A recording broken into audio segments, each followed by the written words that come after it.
Hi, I'm John Malos. Welcome to this live edition of Connect with me on the showroom floor at Ventura TV on this Tuesday morning. Glad you are here. Hey, today we're talking about Fresno Unified School District. We have the interim superintendent in the house today to talk about all sorts of things, including a possible impasse with the teachers. There's no agreement in place right now.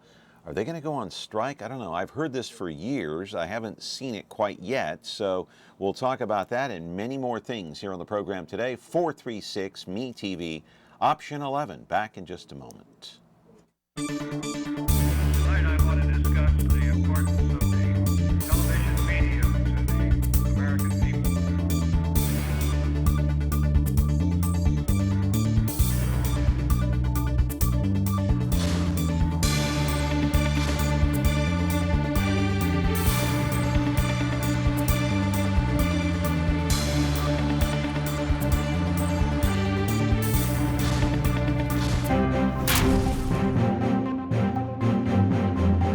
Glad you're back here on the program on Connect with me on MeTV Fresno, because we got a lively program today as we did yesterday. And yesterday, of course, we had David Taub, George Hostetter talking about the Grizzlies lease and how it was renegotiated. And yesterday at the council meeting, they met at 2 o'clock in the afternoon. Council chambers, they voted 7-0 in favor of changing the lease agreement with the Grizzlies and owner Chris Cummings. It's right on the front page of the Fresno Bee today. You just open it up, it's at the bottom of the fold. And so what does all this mean? Well, it means that the lease is now changed, and the Grizzlies owe about $500,000 a year to the city of Fresno. There are some other stipulations in there. We showed it to you yesterday. It was like 18 pages long. And so this kind of opens the pathway now for new ownership, as you know, Cummings has been talking to 3 separate owners, all in one. They're all going to buy the team at one time. So it all has to be approved now by Major League Baseball. They have to agree on a price. The Grizzlies worth about $24 million. I don't know what the final sale price is going to be. It has to be approved by the Pacific Coast League. And of course, it also has to be approved by the city of Fresno, because all the stipulations are now in place. But it's a huge story. And so tomorrow, Doug Vagum is going to be here. We're going to talk to him about that. On Thursday, another big guest. He's the president and CEO of the Chamber of Commerce. And on Friday, Mayor Lee Brand is going to be here.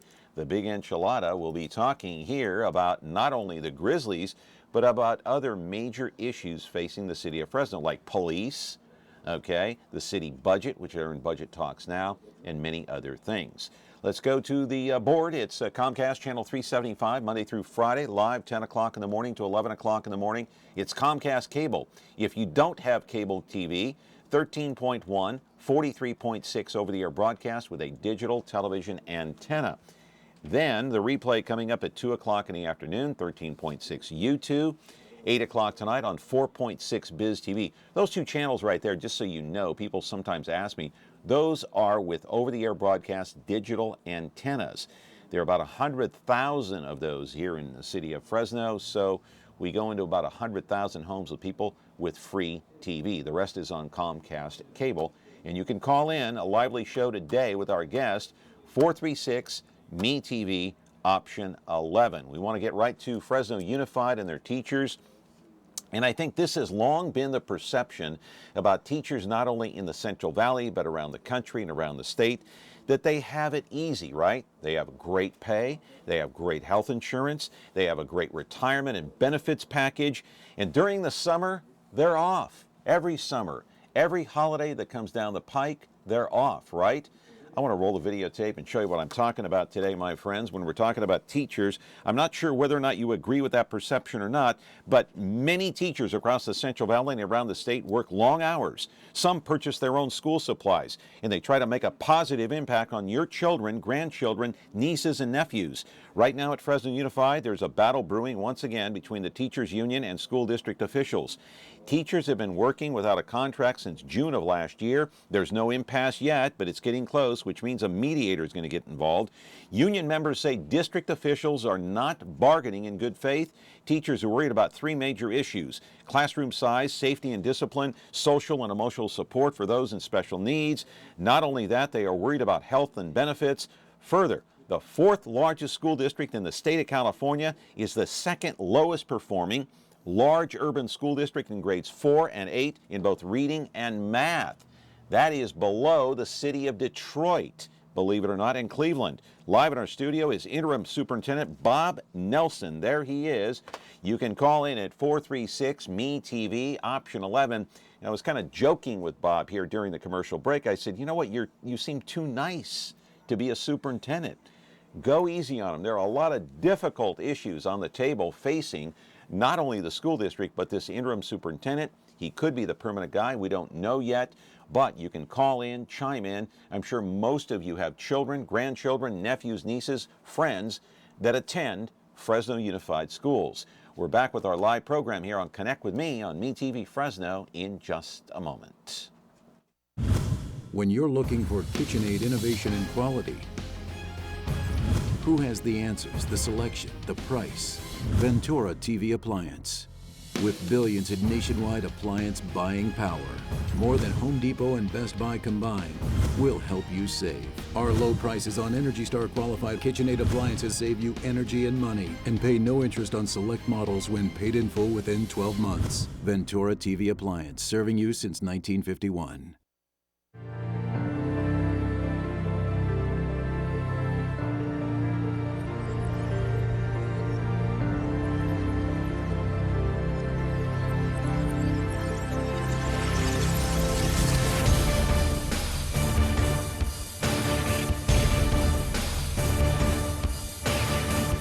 Untamed Sports is now on KBHF 4.3.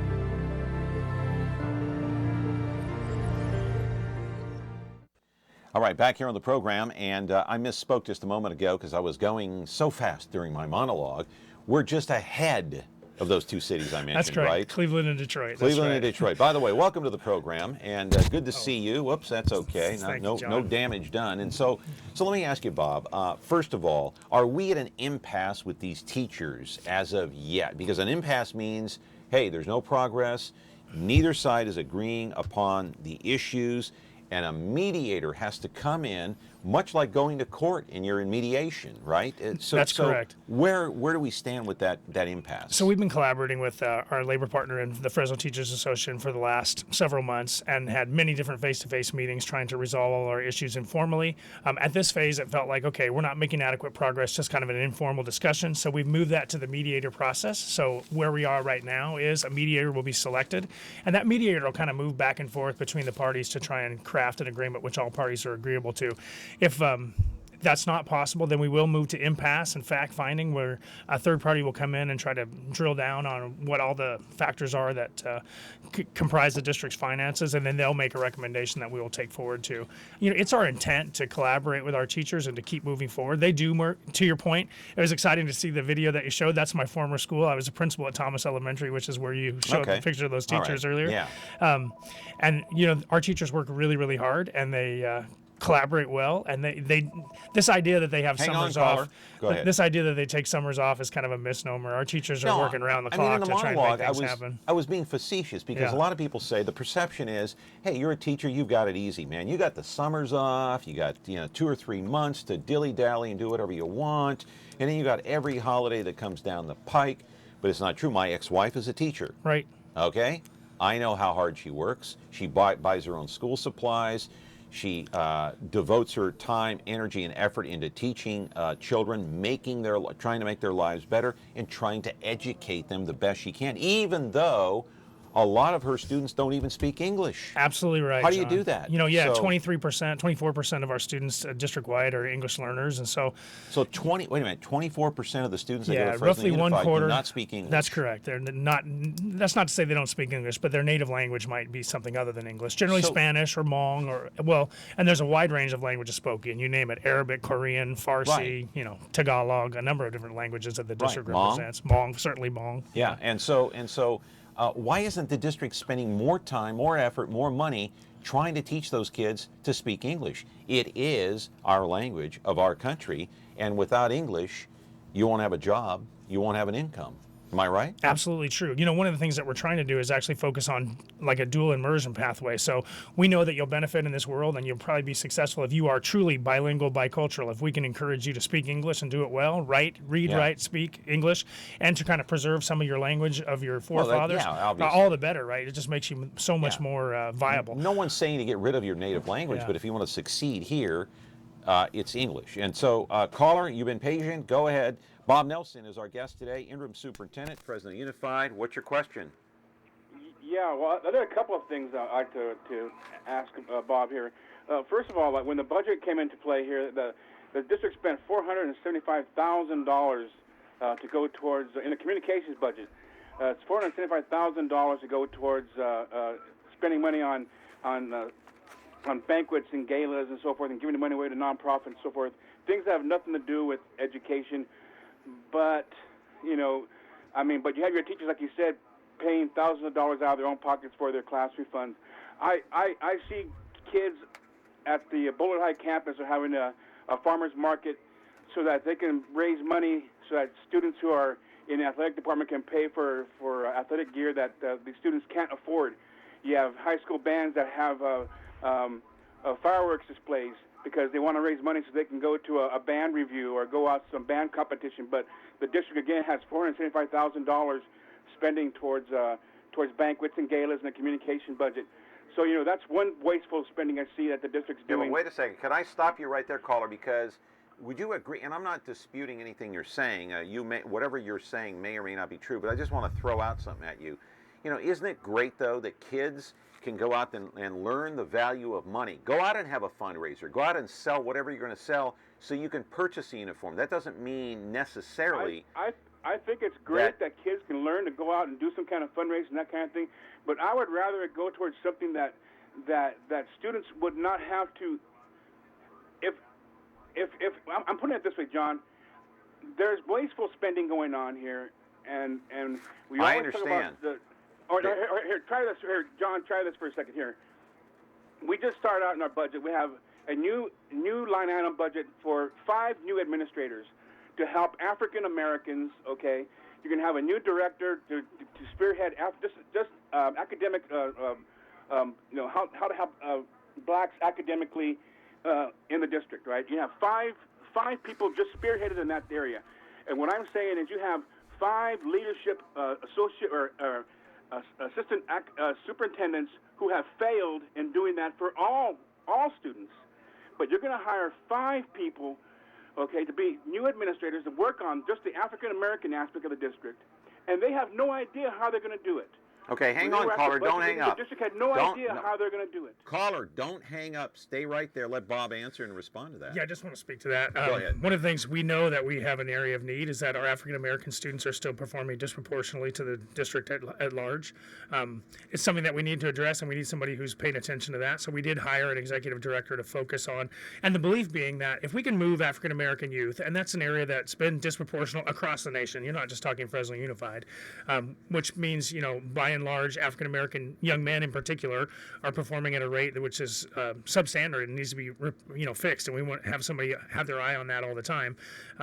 So we are going to do that, and working with folks in the community that want us to move African American youth forward, and so we are collaborating with them. We're meeting with a group of Westside pastors tomorrow to talk about how we can better serve the needs of African American youth in our community, and we're not apologetic about that.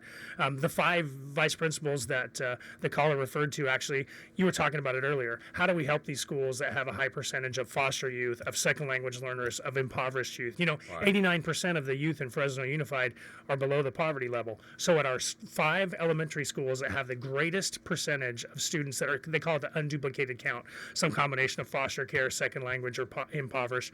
At those 5 schools that have the highest percentage, we're putting an extra administrator there to try and support. Just like you talked about, sometimes you got to make home visits. You got to get in the homes of people to try and figure out how we can better help in order to better assist. Okay, hang on, caller. But I just want to say this. Hang on, caller. Don't hang up. I just want to say this too. Okay, if you're helping the African American students, nothing wrong with that. But what about other student groups, other ethnicities that may complain, the Hispanics, the Hmongs, you have Indian groups. What about setting up a special group to help them? You know, truthfully, we've actually tried to address the needs of, I mean, invariably, we have no You know option what I other mean? than... If you help right, one group, you have to help right, the other. and that's our intent, right? Our Latino population is actually 70% of our school population in totality, That's so... right. Right. Go ahead, caller. Go ahead. I'll give you the. That's exactly right, Bob. That's exactly right. 8% of the population of Fresno Unified is black. Okay, but you're going to have a whole 5 new administrators to address 8% of the population of the district. What about the 68% of the Hispanics? Okay, Well, it's actually is there higher, 5 right? new 70, administrators yeah. going to those groups? How about the Caucasians? Are there 5 new administrators going to those groups? How about the Asians? Are there 5 new administrators going to those groups? Just and focus to on clarify, those groups? there's a single No, executive... Bob, no. What's going on is you're wasting money. What you should be doing, Bob, is giving those 5 assistant superintendents of leadership their pink slips so they can go find a job next year. Okay, so you have a year to find a job, and then hire new people to come in and do the job. Yeah, hang on, caller. I just want to say this now in defense of Bob here, and I'm not going to defend the school district, defend Bob, but I do have to defend you to a certain extent because, hey, cut him some slack. The guy is the interim superintendent.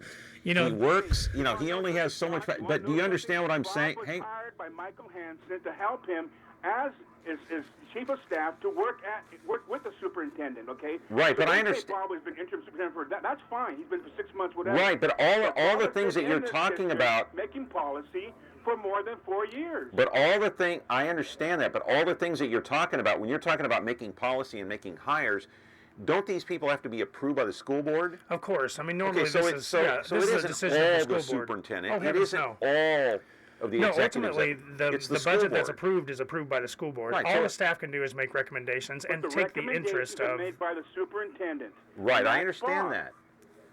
Okay, and the board usually goes by what the superintendent recommends. That's 99% I'll let you of the respond. time. I will say that the board obviously, you know, we hope that the board will listen to its professional staff. I mean, you know, we're not making this stuff up as we go along. Yeah. It's really not even about ethnicity per se. It's really about making sure every kid, our express goal is that 100% of our kids are going to graduate. So everybody that has a gap, that's not whatever true that should be, anymore, Bob. is something that needs to be addressed. And that's what we're attempting to do, But is that's try to not find a true means anymore by because which... now you have actually made a focal group out of the African American students. Just Okay, to so now you're clarify, though, actually there's been a lot of focusing on one discussion that group. that's 5 So say you want individuals. 100% There's a of all the single students. executive You're not director that's doing that participating anymore. to lead the African American work. It's not 5. The other 5 vice principals are going to schools where we have a high degree of need. Yeah. Okay. But you're not. But you're saying you want all of the Fresno Unified students to excel, but you're not doing that anymore by focusing on just one group. If you were sincere in what you say about 100% of the students, you would be focusing on all of the students. Well, and not that's the just on intent, African right? This just Americans. happens to be an area that we've had issues in times past that we feel Right. like needs a little bit of additional support. All right. Well, listen, caller, I appreciate you calling in. I mean, I see you're this. perplexed, John. Thank you. No, hey, caller, are you still there? Yeah. Yeah. No, I just want to say before you hang up, I mean, this may be one area of many that needs fixing, okay? So this isn't just, I don't want to just spend the whole show talking about that because there are other issues on the table here. I've done a lot of homework the past 2 or 3 or 4 days to bone up on what's going on at Fresno Unified. Trust So, me, John, I've done a lot of homework the past 2 or 3 years. no, I Trust me on this. I understand that, but I'm just trying to get to, because I only have an hour here, so I want to get to all of the Right. issues that are on the table, if you get my point, caller. Right. Well, just like, the graduation rate isn't exactly what the graduation rate is turned out to be. Right. You can graduate 83% of the kids. That doesn't All mean right. 83% of the kids don't have a D on their transcripts or multiple Ds. Gotcha. That doesn't mean Okay. that they're ready for college. Caller, thank you. I Ask appreciate. them about that. Thank you. Okay, I appreciate your input. And just as far as the graduation rates are concerned, it's been advertised it's 85%. Is that an accurate figure? That's correct, 85.4% in the latest iteration Okay, of the is that graduation rate. misleading though a little bit? Graduation rates, to the caller's point, graduation rates and how that's calculated has not changed in recent memory. Okay. Even as early as 2005, we were down in the 60s. So, All right. Just so we can move on with other issues, because I got to go to break here, and there are other callers that may want to call in. As far as the callers are concerned, helping the African American students, will the district, with the final word about this, will the district finally, will they reach out to other ethnicities to try absolutely, to help them? and that was my point. That's Okay. happening already. Right? We're working with the Hmong community in order to Okay. establish dual immersion for the Hmong culture. Right? We already have dual immersion established for our Latino population too, Okay. and invariably, we do want all students to speak English. That is the language in which in our community, carries the greatest degree of weight and will make you employable, right? Our plan is to get everybody there. All right, a lot of issues to talk. I only have an hour. I don't have 2 hours a day. Okay, I got to get it all in here. 436-MeTV option 11. Do call in if you're watching, and we have an open phone line, as a matter of fact. Back in just a moment. It's Sully and Russ on the Big Biz Show. It's your biz. And maybe they'll start listening to Baldwin Now, McCullough. before you make any money moves, check in with the Brain Trust. And you are starting your week off right.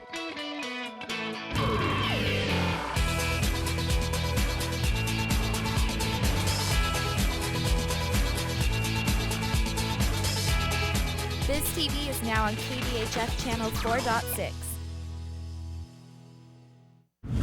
When you're looking for Whirlpool innovation and quality, who has the answers, the selection, the price? Ventura TV Appliance.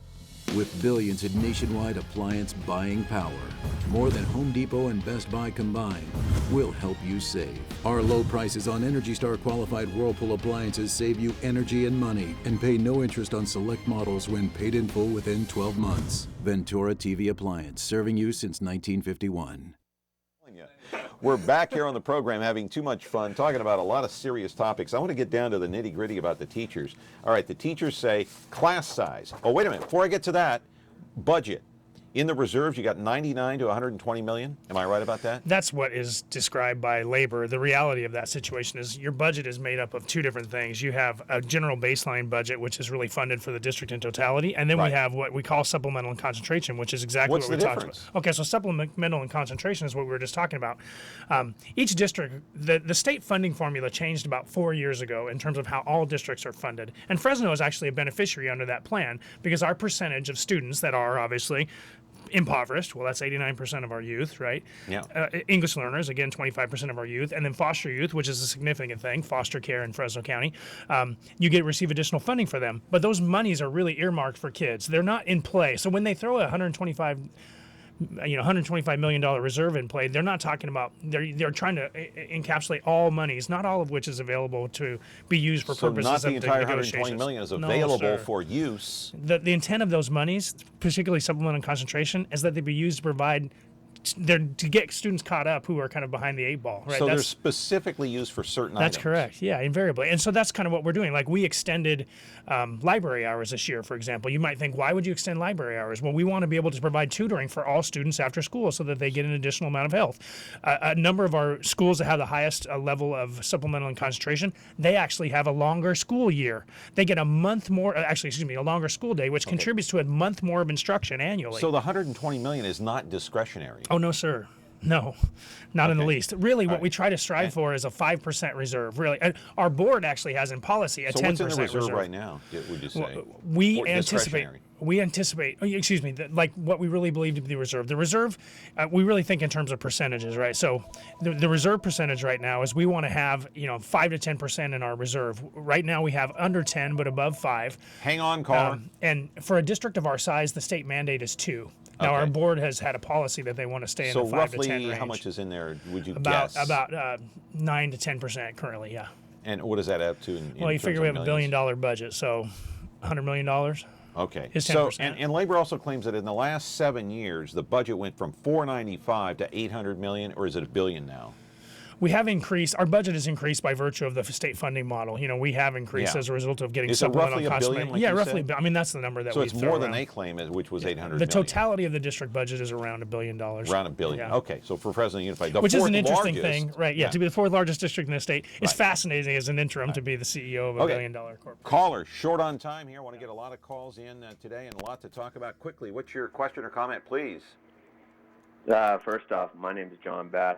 Bob knows me pretty well. Hi, John. He is a super nice. Hi there. He is a super nice guy. And John, In fact, actually, I don't know who John Bass is, by the way. John's a good man. John Okay. is a teacher, a wonderful teacher at Sunnyside. Teaches At with our Sunnyside? students. Okay. Yeah, lovely. Good, Does a good good that job. you called in. Go ahead.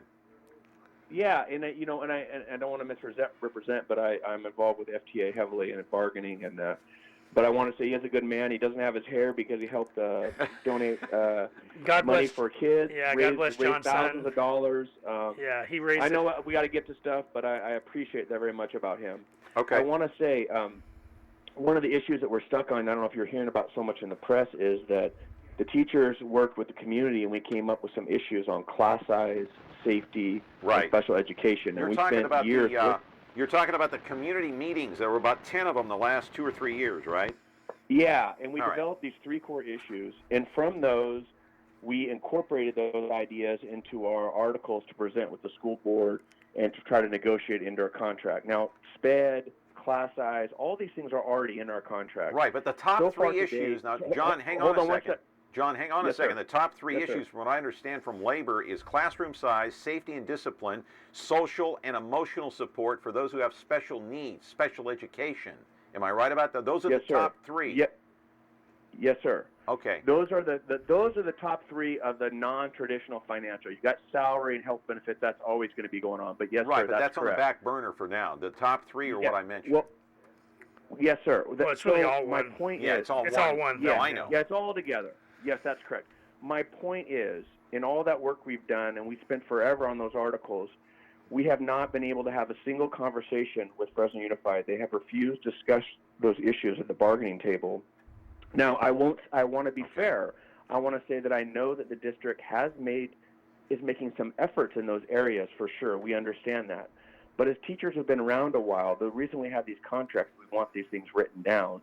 So we are very frustrated that the district is unwilling at the bargaining table to even discuss those articles. They won't give us any number they think on class size or anything. All right, now you made your point. Now let me put you on hold a minute. Don't hang up, and let Bob respond to that. Go ahead. Well, that's and I know John very well, and he does a good job. And the issue is, can we still collaborate and kind of run along parallel tracks and try to negotiate a contract over here and still do what's in the best interest of our students over here? I respect John because he does do what's good on behalf of his students too, and I think he knows that I'm trying to do that same thing too. That being said, there's always a need to be able to collaborate around issues that we're trying to move forward.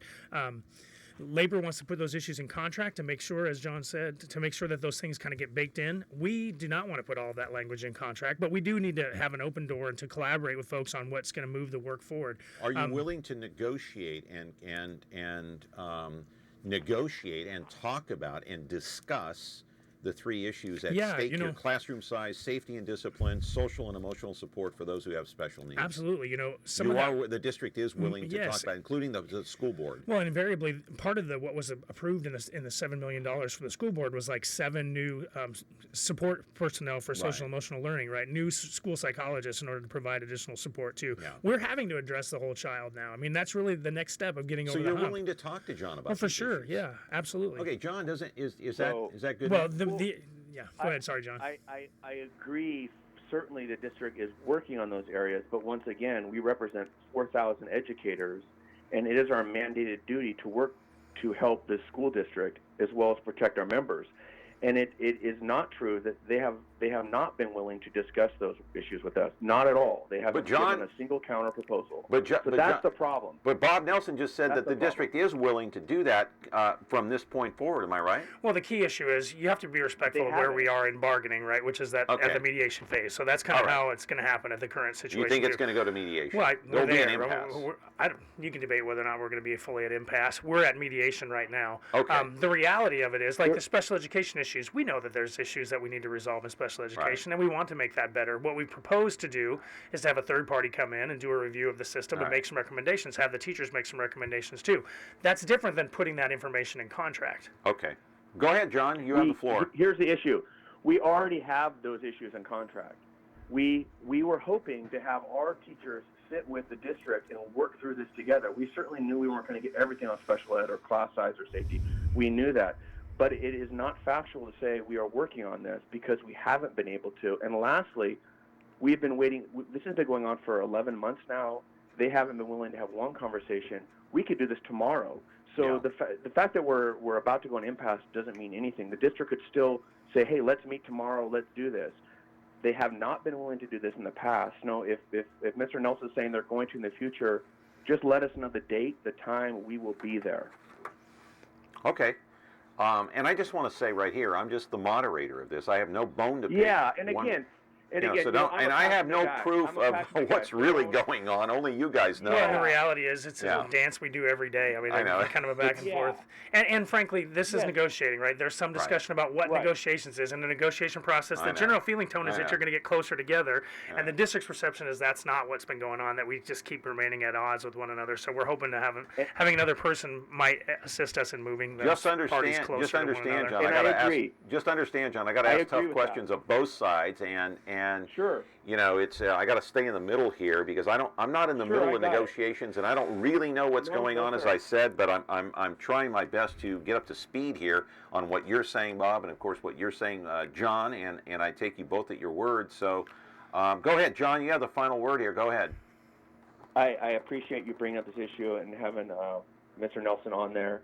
And again, the idea just is that we really want to be able to sit and talk about these things. And I would agree Okay. that we are kind of stuck. But one of the main reasons we're stuck is in 11 months, the district refused to give us a single counter proposal on those three issues.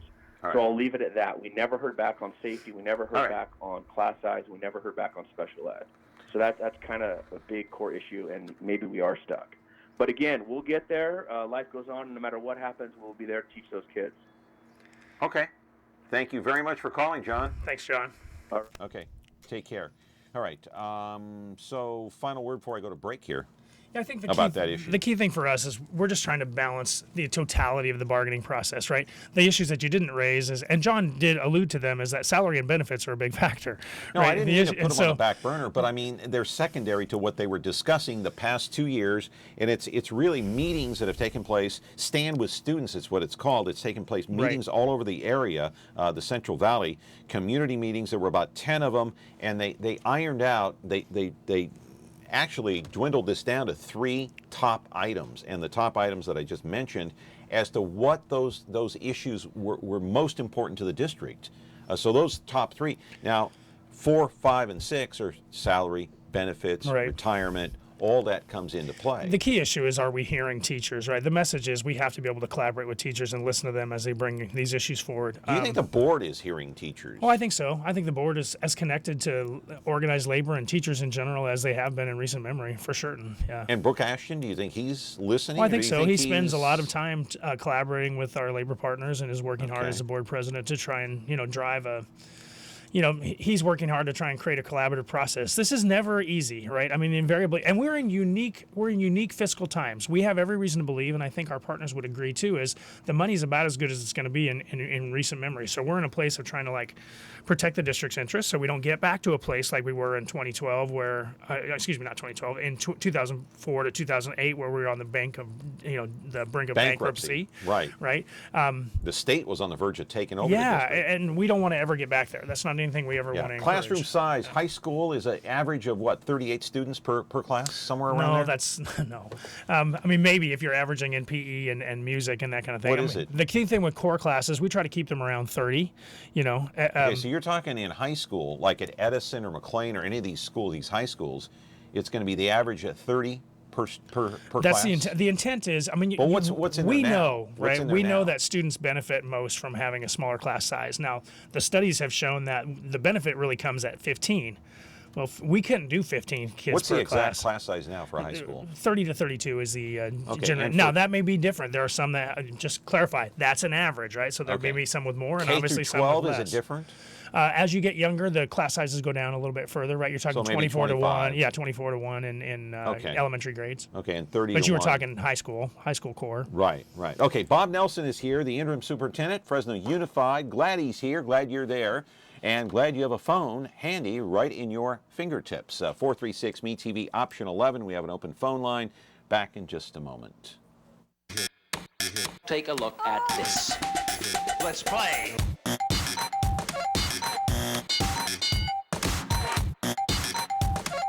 This is too hip for you. I'll slow down. Let's play. Watch all your favorite classic game shows on Buzzer TV, KBBC Digital Channel 13.7.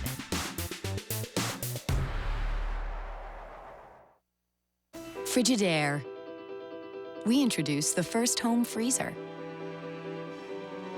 the first pulsator agitator washer, And now we introduce the Frigidaire Orbit Clean dishwasher, designed with a unique wash arm that gives you 4 times more water coverage for a consistently better clean. Frigidaire, over 90 years of legendary innovation. See the full line of Frigidaire appliances at Ventura TV Electronics and Appliances.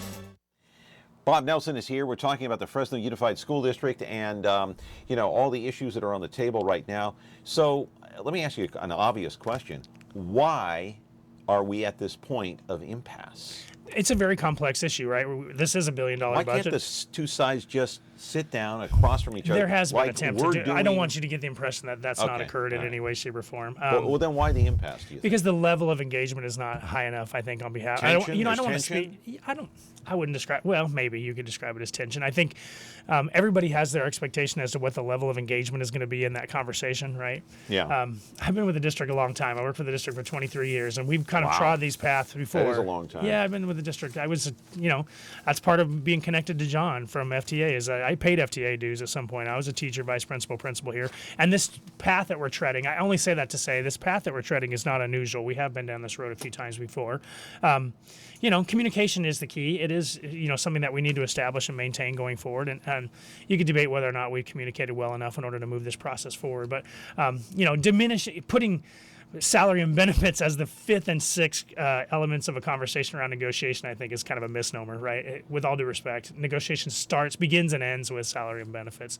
And all those other issues are important too, making sure our special education students are adequately provided for, that our classes are safe and whatnot. But don't think for a minute that salary and benefits is not a major driving factor in negotiations. It is. No, it is. So the average salary is what, about $40,000? No, that's maybe the average starting salary. Average starting salary. So the average salary is about what? The average salary is probably 80? in the $60,000 range. $80,000 is on the upper end. We actually, of the cities in the valley, we're actually the highest paid total compensation district, which is why we do hang on to a lot of our people, and a lot of our people are at that high end of the salary schedule because they want to stay with us, and the pay is equitable. So how long do you have to stay in the district? 15 years to get your retirement? No, 5 years you become vested in your retirement. Oh, actually, 5 years. You start drawing. Okay. Yeah, I mean, I thought it was 15. No, 5 years. 5 years, and then you're vested. Yes, and moreover, like what you get back in terms of a pension is increased by the amount of years that you serve. Right. But let me address. Sure. Let me address this. And I'm laughing about this because we all know what Donald Trump does. He tweets almost every day. Yeah, here we go. Okay, here's Twitter. All right, Twitter. You knew Twitter was going to come into this, right? I mean, people get angry now and they go on Twitter and they just blast away uncontrollably. All right, article in the Fresno Bee written by Mackenzie Mays, who, by the way, I thank her for her time yesterday.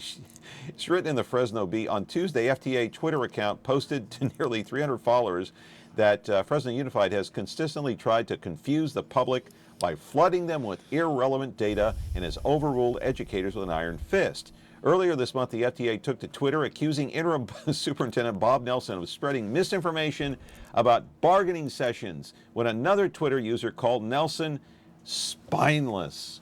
Oh my God, what did you think when you read that tweet?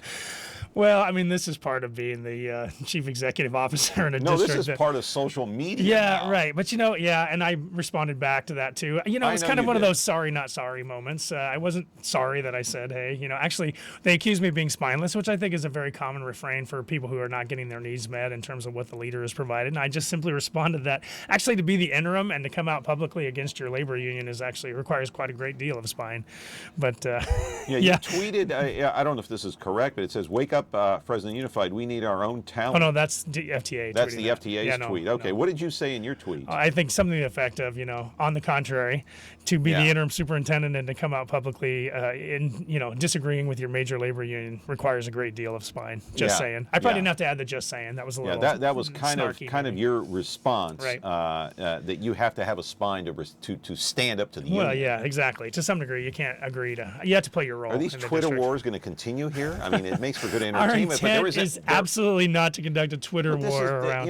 But that is the means by which communication goes now too. Isn't that sad? But you can only ignore it at your peril. With all due respect, and I think, frankly, the permanent superintendent in this role had better get their handle around how social media usage is going to be done in our district, because it is a means by which people communicate. Right, the digital natives, and as students are getting younger, that is the means of communication. So, is that a problem for the district? Do you think? And will it be a problem for the next superintendent? We know what kind of a problem it was for, Michael Hansen. Let's put his photo up, by the way. Michael Hansen, he was given his walking papers, I guess, 5-6 months ago, something like that now. It's been 5 or 6 months. But he had a problem with CyberDusk, that it erases text messages immediately and all that kind of stuff. Do we need to avoid, these types of issues that bring up negative connotations, negative publicity? And there was this perception under this superintendent here, Michael Hansen, that things were just not as transparent as they should be. So what does the next superintendent have to do to fix that? I mean, it seems to me like maybe that should be problem number one that needs fixing. I will say that, the board has done its due diligence to make sure that they go out into the community and they find the characteristics that they're looking for in the new permanent superintendent. And one of the primary things that you hear is one of exactly what you described is about transparency. So we know that that's character and transparency, honesty, truthfulness, that seems to be the resounding, repeated value system. That should be number one. Yeah, and you hear that over and over. And so I think... Where do you find a person like that besides Bob Nelson? Well, God bless you for saying that. But, I think... character is everything, and in the end, that's really all you kind of have is you're kind of left with your character toward the end. But I think this individual is going to have to do everything they can in order to remain transparent constantly, so that people feel like what they're being told. And we're still dealing with issues of that, right? And the board has. Hang on, caller. Sorry, the board needs to have an opportunity to hire the individual that they believe best represents those values for the system in totality. So you try to vet them on the basis. The key thing is, does the individual do what they say they're going to do? They can tell you anything, but once their they actions, get the job, their actions bear out how they they move forward. Yeah, and I think people also look at the superintendent as making a lot of money.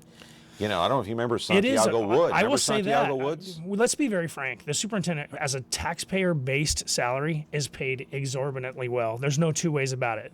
I will add one caveat that, though, being a superintendent of Fresno Unified in particular is not a job. It's an absolute way of living. You never take off, and I've learned that as the interim, you never take off the mantle of responsibility associated with being the superintendent. Ever.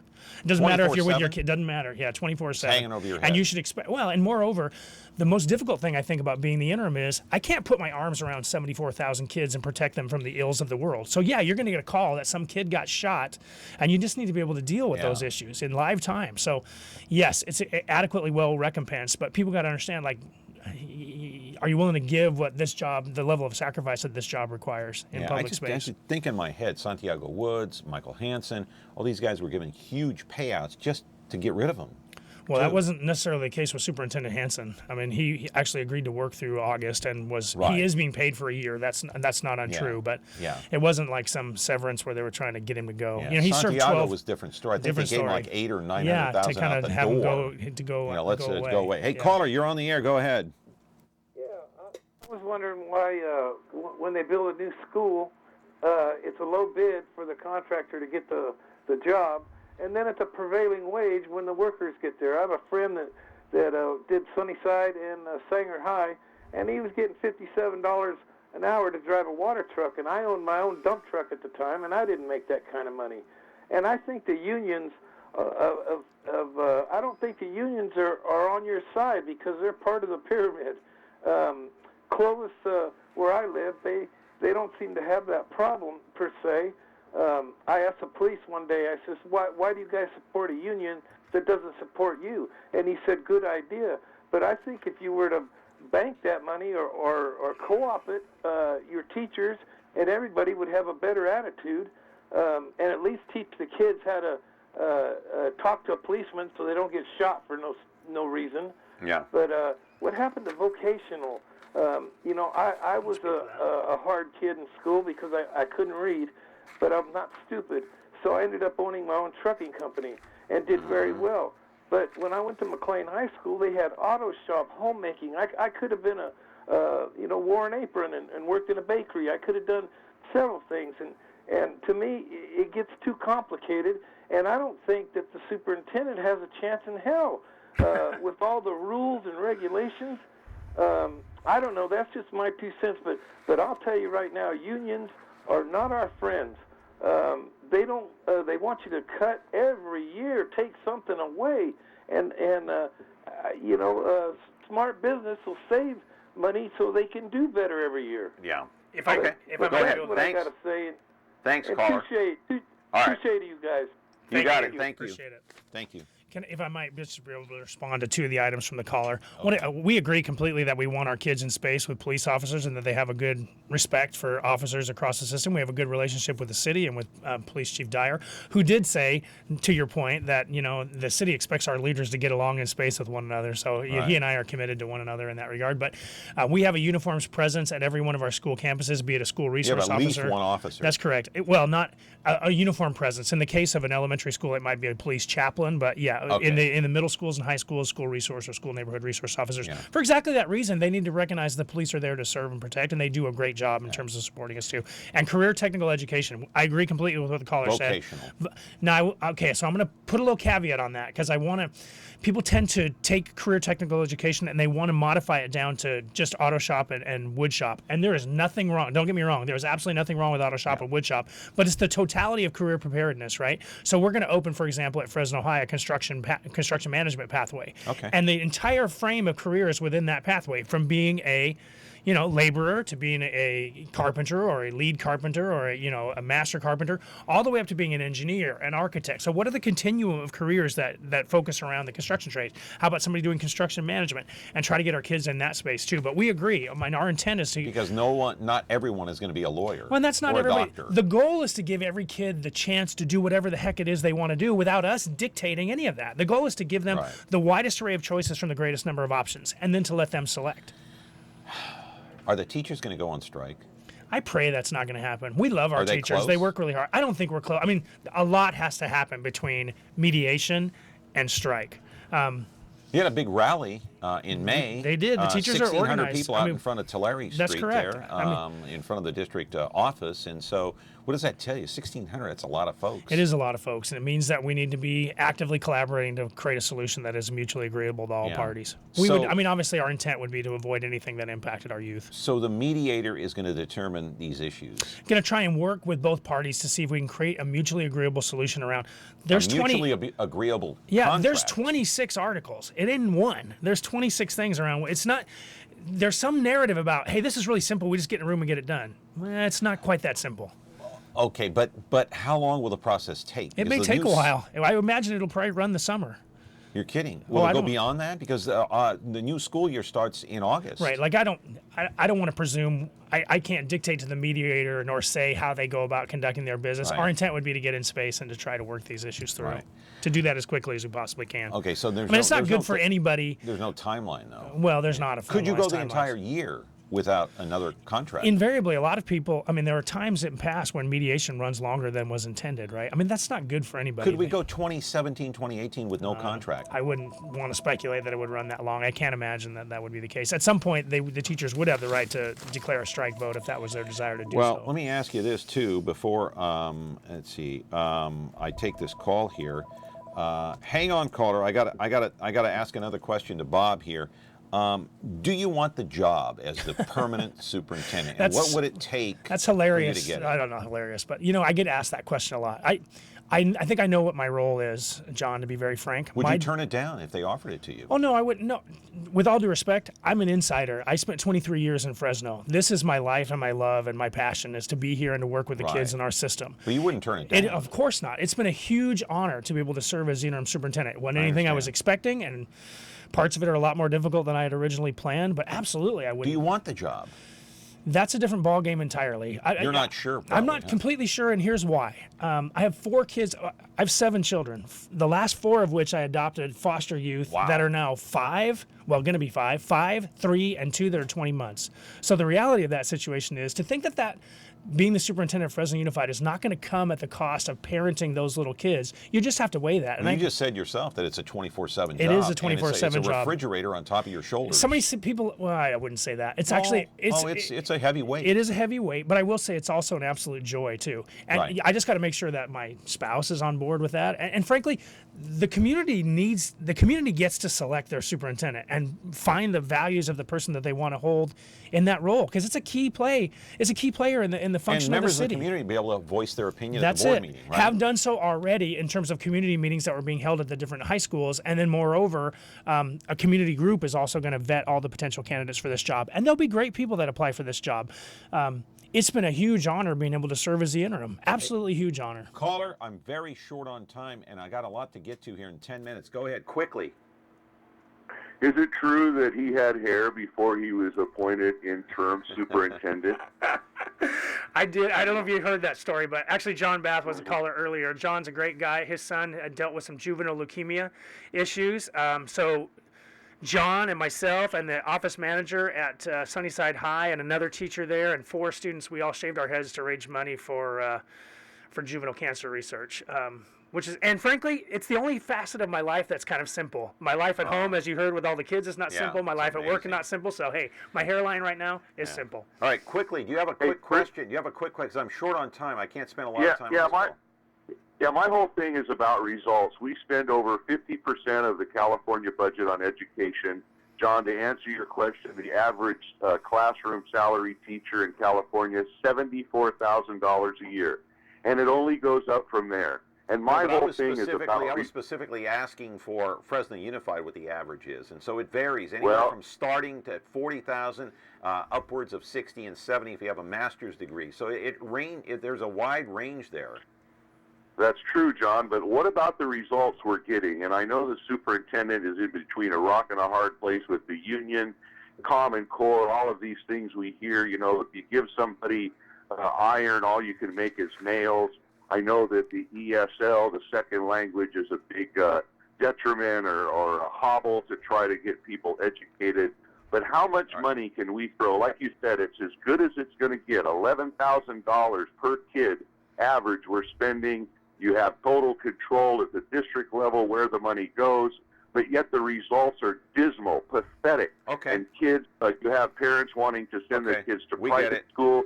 You want people with vouchers. What's the answer? I got to cut you short, but I appreciate the question, and Bob will answer it. I appreciate the call very much, Casey. Thank you. Okay, thank you very much. And just to prove his point, recent articles in the Fresno Bee point out only 14% of 4th graders and 12% of 8th graders were proficient or advanced in math. Just 13% of 4th and 8th graders were proficient or advanced in reading. Those numbers are abysmal. The numbers are not good, and we have a responsibility to keep making incremental progress, right? How do you improve upon that with all the money? I'm not sure what's being reported on there. You were talking about the NAEP results that we... yes. One of the things that Fresno put itself into was a study against the other major urban areas across the nation. And I don't want to come across in this interview sounding like we're trying to defend. Let me just say, caveat up front, we know that our responsibility is to make things as good as we possibly can for every student that we're serving. Numbers, though? Well, one of the things you have to do is you have to provide what we call guaranteed and viable curriculum. Used to be that a decade ago, no 2 third grades were the same. Teachers had a lot of freedom to do whatever it is that they want to do. And teacher autonomy is an important thing, too, and it's one of the issues that we're discussing in terms of the negotiation process. But one of the things that we need to do from a district standpoint is when we provide professional development, it needs to represent something. So if I can standardize to some degree what happens in 3rd grade, then when our very transient population moves from place to place to place, they're getting some similar experiences in 3rd grade. Don't kid yourself. Our kids in Fresno, they move a lot. So they'll be in, and I'm sure your ex-wife at Almost would tell you, our kids come and go. It's a very transient population. And so we got to make sure that while they're with us, they're getting the same thing. When the 3rd grade means 3rd grade and they're getting the same content and the same standards. We are making growth there. Is it as immediate as people want? It's not. Does it need a slow process? It is a slow process. I mean, invariably. Because of why? All the problems that exist out there, like drugs, gangs, alcohol, truancy, no parents in the home. Does that all contribute to all these various numbers that we're seeing here in the paper? If I took, so this list that people are and the hard part with this one that just came out in the paper is those are 2015 results and they've been on our website. You're talking about the nation's report card. That's correct. 2015. That's correct. And invariably that information has been available, and so we haven't done anything to hide it. It's on their website. Yeah, we're not thrilled about it, but we haven't done anything. There's some message to the transparency conversation. That's annoying because people assume lack of transparency when that's not even true. Let me ask you, is the district too big to deal with all these issues? Some people have suggested it. In fact, Pete Mijas, who was a good friend of mine, passed away. You knew him. He was on this program so many times talking about maybe the district ought to be split in two. there are some huge advantages to having a district which is our size, and there are some difficult things too, right? It does represent a very heterogeneous community, right? I mean, we're not the same everywhere, so you need to be able to attach that. But we also benefit. There's a great deal of benefit that comes associated. You know, we move work in big ways as a big organization too, right? When I can use an example, like they stopped having chocolate milk for kids, and people are like, what? We're not going to have chocolate milk because the sugar content was too high. Well, because we're so large, we can force a local vendor to create a new solution, and then everybody benefits. We only have an hour. We're not going to solve the education problem on this program or any other. That hasn't been solved in so many years, but you're trying. And the You're point trying. is to keep working at it and not to just stop chopping the tree down. I've only got 4 minutes, and I want to get to two other quick topics here. Brooke Ashton put his photo up. He's been here many times before. He's a friend of this program's, and I've thrown some hard questions at him, and he's a friend of mine. I got to throw a couple at you. This conflict of interest that he's constantly comes up and is having, will these issues get resolved? We hope so. I mean, we have a responsibility, according to the Brown Act, to make sure that none of our trustees, whether our president or any other, have conflict in terms of what their regular workaday life is like and how that impacts the district. So it is. I mean, he's a major contractor, and so that has had an impact. Conflict does come up. Yeah, I mean, invariably he's going to do work in our local community, and we just have to own that and make sure that we're doing everything above board. Is he and that honest, everybody knows. upfront, and forthright? Are you talking about President Ashton in terms of is he honest, upfront, and forthright? I have nothing but is he honorable? Yeah, my relationship with President Ashton is such that I call him and we have an ongoing open communication about what's really happening there. I'm not intimately involved in his business dealings. I don't. That's not my role. I wouldn't play that role. So I understand. But these issues, I guess, need to be ironed out at some point. Yeah, I mean, invariably, that's in the individual's trustee's opportunity to kind of make that a reality for Carlos themselves. Castillo, the principal at Bullard High School, and he's a great guy. He's going to come on this program at some point. Let's roll a videotape quickly before we run out of time here. Northwest Academic Building. You know what's going on at Bullard High School. If you don't out there, folks, this is what's going on. Essentially, I'm going to say this in a nutshell, they're building a brand new school around the existing school. Am I right? And it's still under construction. Will it be done in time for August and the grand opening? Our intent is to have everybody in place for the new school year to come. We already have a couple academic buildings that have already been built and they've taken occupancy there, but the big ones that people see when they drive by out front are just being completed, and that's the latest academic building and then the administrative office building too. It's exciting to see those changes in Northwest Fresno. Just like those with Fresno High, if you saw the revision and the new buildings, it just revitalizes a community. And you see a couple of students here on campus, videotape of the Northwest Academic Building as we take a look inside. This is one of the brand new buildings that was erected. You also have the Pathway program. The court system is there. What other programs do you have with Pathway? Yeah, in Bullard, we actually have a biomedicine pathway, but we're really excited about the re-energizing of the law pathway at Bullard too. So we have actually Judge Ishii is working with us collaboratively to get our kids involved in the total continuum of law careers. So everything from being an attorney all the way down to being a law clerk and everything in between. Yeah, that's great. Okay, got about how much time, Carrie? About a minute and a half left. When do you suspect, finally, just to close this out, that this issue with the teachers is going to be resolved and everybody is going to live happily ever after under one roof? Well, I mean, ideally, the sooner the better, right? I mean, we just have to be in space. Will it be done this summer? Because I know it's summer vacation. That's the hope. Invariably, I mean, I can't really speak People to go what on vacation. That's part of it too. We're dealing with. And people need to go on vacation. And with all due respect to your point, being an educator is not an easy gig. It really is kind of a life-affirming, gut-wrenching, all the permutations of life. Your life to it. Absolutely right. It's not something that you just fall into because you think summers off would be a cool opportunity, right? It's something that you really have to commit your full self to. So we encourage our people in the summer to go off and to connect with their family and to re-energize because during the year it can clear the head. And clear their head so that then when they come back, they're ready to give their full self to their kids too. So that being said, we want to try and get these labor issues resolved. I mean, the intent for me, I think it'd be great if the interim could get that stuff resolved prior to the permanent person coming in place so that that permanent person could not be dealing with all these issues of labor. It'd be great if the interim could try and resolve that. I don't know if that's going to happen in my tenure. We'll do everything we can to try and make that a reality, but I'm not in control of all those factors either. All right, got to close it out here, and just want to say that teachers, administrators, superintendents, they all devote their lives to education. There's no question about it. They're all hardworking. Bob, come back on the program. We'd love to have you back. My distinct pleasure. Thanks, John. If you'd be willing so. That's great. Yeah, thank you. Bob Nelson, the interim superintendent at Fresno Unified School District. Tomorrow it's Doug Vagum. He ran for mayor. Didn't make it, but he's a good friend of the program. He's also a former supervisor. We'll talk about the Grizzlies. options about what they're going to do about staying right here in Fresno and having new owners. 436 MeTV option 11. Call in and leave a message. See you tomorrow. Have a great day.